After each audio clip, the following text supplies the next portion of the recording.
vedare tinokuchingamidzai zvekare kune chimwe chirongwa pano paZim Facebook Secrets and Confessions. Tadzoka zvekare nemamwe mamessages zvakangoma hazvo veduwe. Message yedu inotevera ndakaitumidzirwa ende yakabva kune vamwe vahanzvadzi vedu ivo vari kuti ndiri muSouth African.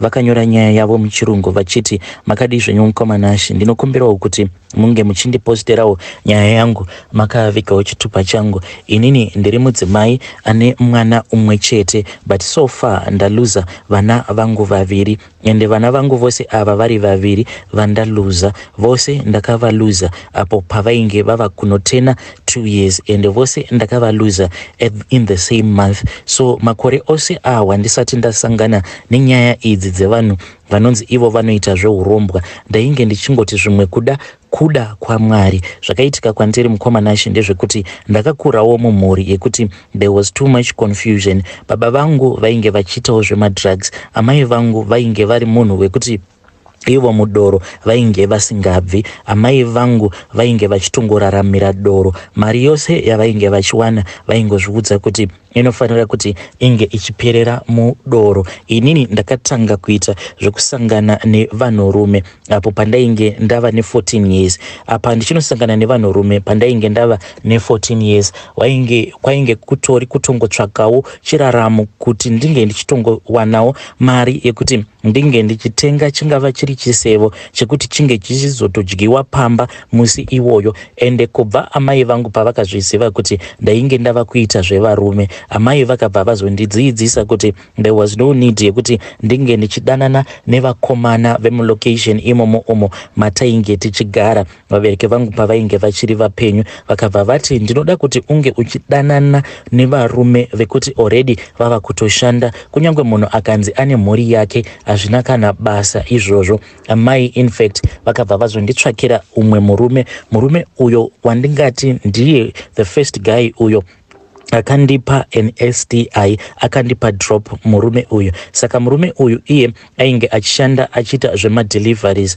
ainge ari muhombe kwandiri. Akabva azondifonera one day, akandifonera ainge akatopaka truck rekubasa kwavo just close to our road. Ndokubva azoti iye ainge achida kundiona. Ndakamubvunza kuti ko iwewe umbori aniko unongondifonera out of nowhere? Wandifonera kudaro out of nowhere, now wava kundiudza kuti uri kuda kundiona. Ndainge ndichitomupopotera ipapo because it was somewhere around 8 p.m. Saka ndakangofungidzira kuti munhu ari kuda kungondipranka, ari kungoda kungotamba nepfungwa dzangu.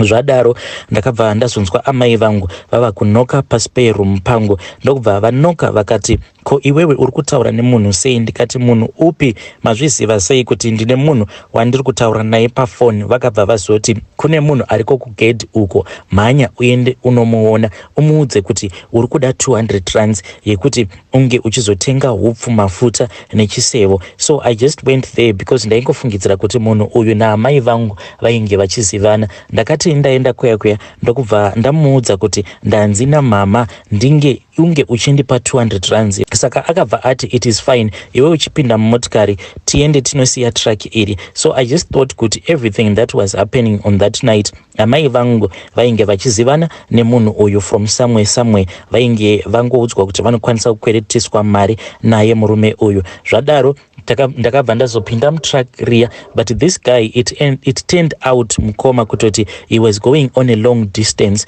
We ended up going to another city that was a little bit far, and tikabva tazotoenda tikanorara mutrack make throughout the night. This guy akazongoramba ongondinyengerera, achingondinyengerera kuti I will give you more than 200, I will give you more than 200. Akazogumisidzira andipa mari that was more. Ndokubva tarara tose, takarara tose usiku hwose. Then mangwana acho makuseni amai vangu vakabva vanditumidzira message vakanditi mari yawakapiwa iyoyo tikuda kuti unge uchindiitira e-wallet. Then takabva tazotsvaka painge paine ATM machine, ndikabva ndazoita e-wallet. Amai vangu ndokubva vazotenga chikafu.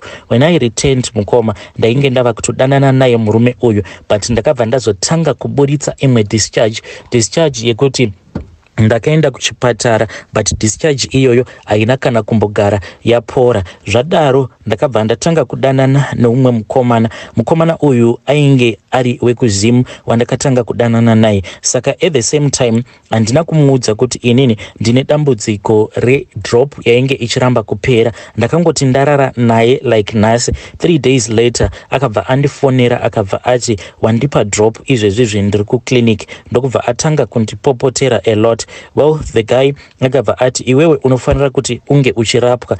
Then later on paakadzoka kubva kuchipatara ndakabva ndati can I see you, I just want to ask you for forgiveness. Akabva ati it is fine, you can come. This guy, he was totally into me. Ndakati ndasvika kumba kwake ndikabva ndamuudza the truth about what was going on with my body. I told him kuti dambudziko rainge rava pandiri nderekuti ndainge ndava kungogara ndichingokwenyewa mukatikati mesikarudzi yangu, and it was being caused by this STI. Ndikabva ndamuudza the truth about what had happened in my life. Ndikamuudza kuti munhu wacho akandipa STI iyi yainge ichiramba kupora, munhu wacho ainge ari ani. Then the guy akabva ati kana kuri kunzi STI iyi nema antibiotics iri kuramba kupora, maybe zvatingaita ndezvekuti inini ndichatsvaka munhu nenzira dzekuti STI yacho inge ichipora. Strange things mukoma, yes they happen. On that same night mukoma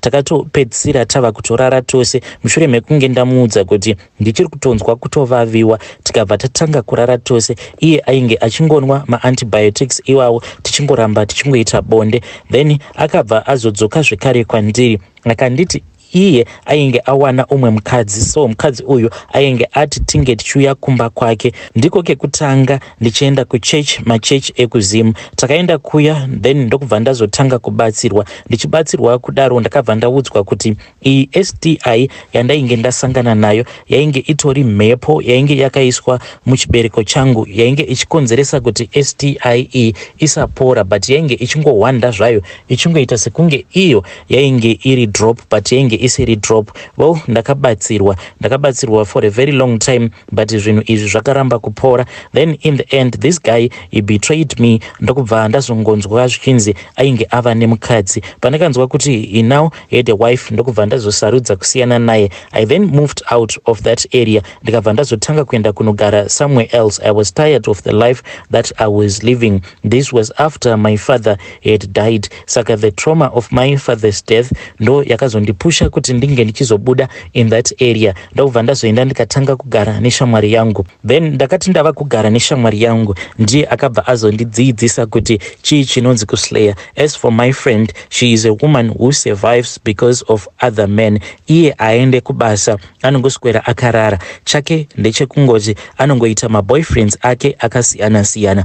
Each and every boyfriend of his atori nejuti rekuti ningi anompa chakati, ningi anompa chakati. Saka I then got used to that kind of a soft life. Ndikabva ndatangawo kudanana nevarume vakasiyana siyana. Usually these men we used to meet them up clubs akasiyana siyana. So there was this other particular incident whereby ndakabva ndapikwa up nevarume vaviri. Varume vaviri ava vakandipika up vainge vari veku West Africa. So varume ava vakati vandipika vakabva vazondiudza kuti ivo vainge vachida kuti vange vachienda kunorara neni vose at the same time. Ndakabva ndaramba. Vakatanga vandi offer 5k ndikabva ndaramba. Kudzamara vazondi offer 20k. 20k was a lot, but still zvinhu zvekuti ndinoita bonde nevarume vaviri at the same time izvozvo ndainge ndisina kana kumbogara ndakazviita muupenyu hwangu. Vakandinyengerera, then ndikabva ndazoudza my friend ndikati I can go with you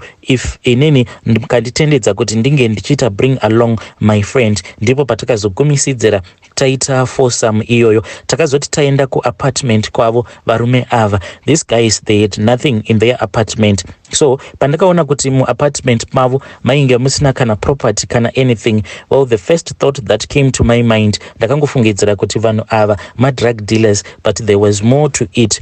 takati tava kutanga kuita foursome iya. Then the other guy akabva azondipula to the side akabva ati, but this deal was between me and you and my friend yako iyi yawazongo bring along it. She was not part of this thing. We want to have this thing with you because you are really beautiful. We want to share with you. We want to share you amongst ourselves. So zvavakazotaura ndezvekuti vakabva vati ivo vainge vasingadi kutanga varara neni, vaida kutanga varara nebest friend yangu. So best friend yangu iye at that time ainge akatodhakwa zvekutoti the way that she was about to have a blackout.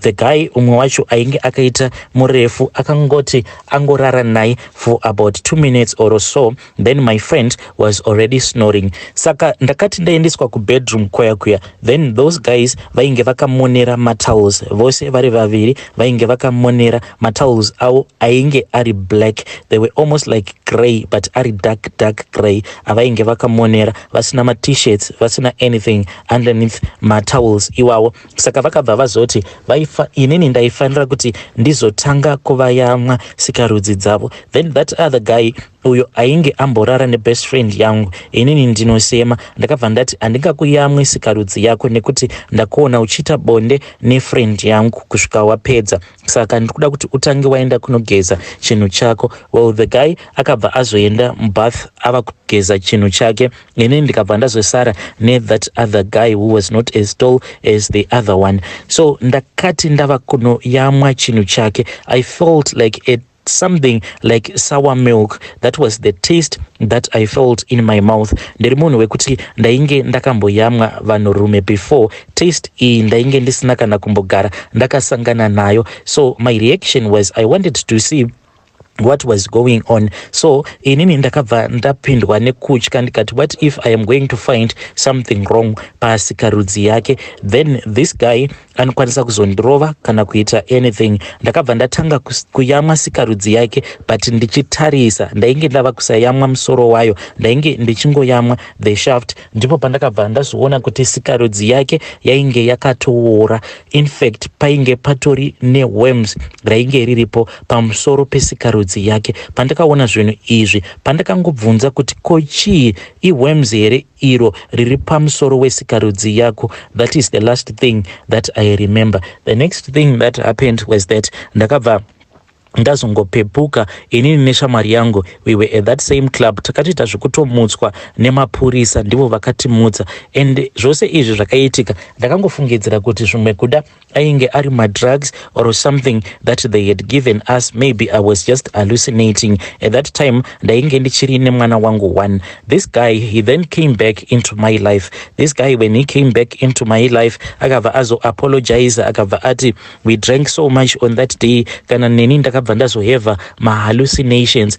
And the next time patakazoita bonde ari masikati ndakacherechedza sikarudzi yake, zveshuwa ndakabva ndaona kuti sikarudzi yake yainge iri clean, ultra clean, isina kana any problems. So zveshuwa ndakabva ndangoti saka the Hennessy that we drank on that night, it was just too much. Ndokubva tatanga zvedu kuseka. From there inini nemurume uyu takabva tazotanga kudanana zvekutosvika pakuzotoitisana vana. Takaitisana vana vanokwana ivo kuita 2. I had 2 kids with him and vose vana ava vari muvhu. The first pregnancy that I had, it had a lot of complications. Ndikabva ndazvara neoperation.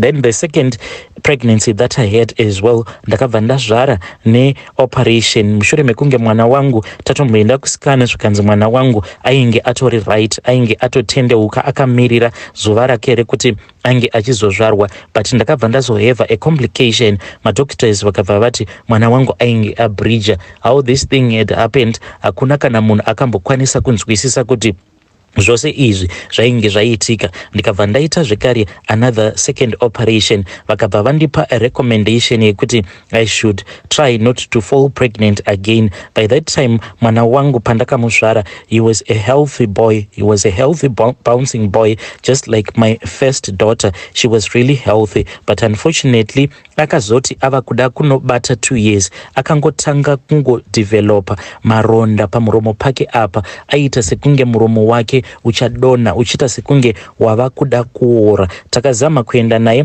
kuma specialist, a lot of specialist vakatongo recommenda kuti ivo vanokwanisa kukata off my lips, after that vobva vazomisa surgery. Takazama zvese izvozvo, like my last child, the one that I lost, my son, ndiye watakazoti chingomukatai my lips ake because ainge atoora. You could actually see my lips acho ava kutena green, just like I had seen apo pandakatarisa nhengo yababa vacho. Well, ndakati ndaluza vana vangu ava vaviri, ndikabva ndazoita break up with this guy.